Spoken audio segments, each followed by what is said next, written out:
Grandpa's Overalls by Tony Crunk. Hope you like it. I thought it was pretty cute.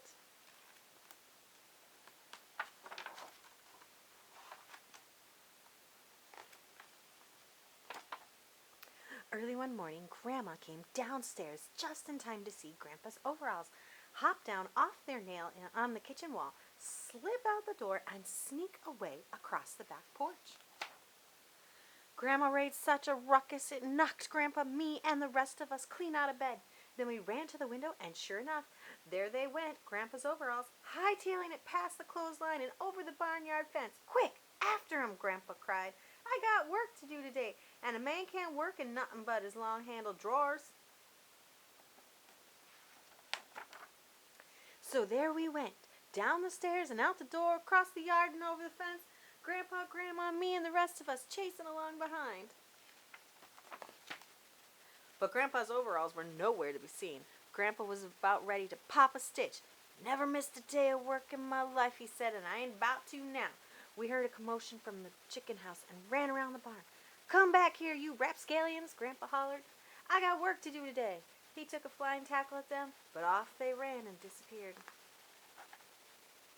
Well, by then the neighbors had heard the uproar, and here they all came, Uncle Eck and Aunt Lou Ann, Granny Jakes and Old Man Hickam, Cousin Sadie and Preacher Sims, the Bunks, and their whole passel of little bunks. "What's wrong, neighbor?" Mr. Bunk asked. "My overalls clean ran off," cried Grandpa, "and I got work to do today."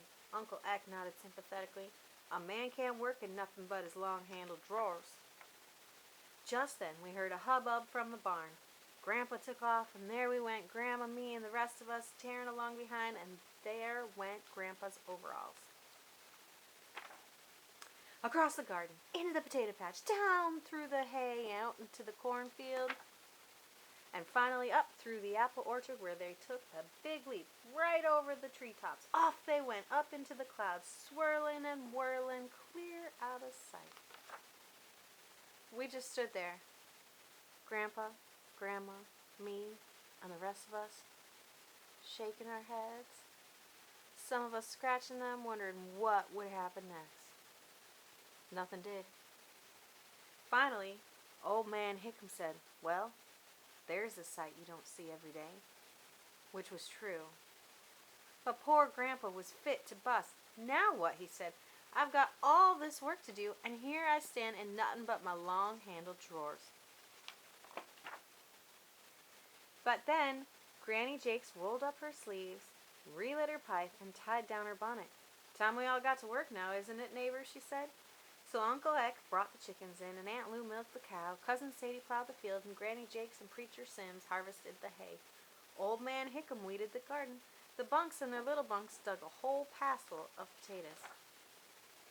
But a man can't work in nothing but his long-handled drawers, so Grandpa spent the whole time sitting by himself in the smokehouse. I peeked in on him once, and he didn't seem to mind it too bad. When the work was all finished, Grandma called us in. "Supper time!"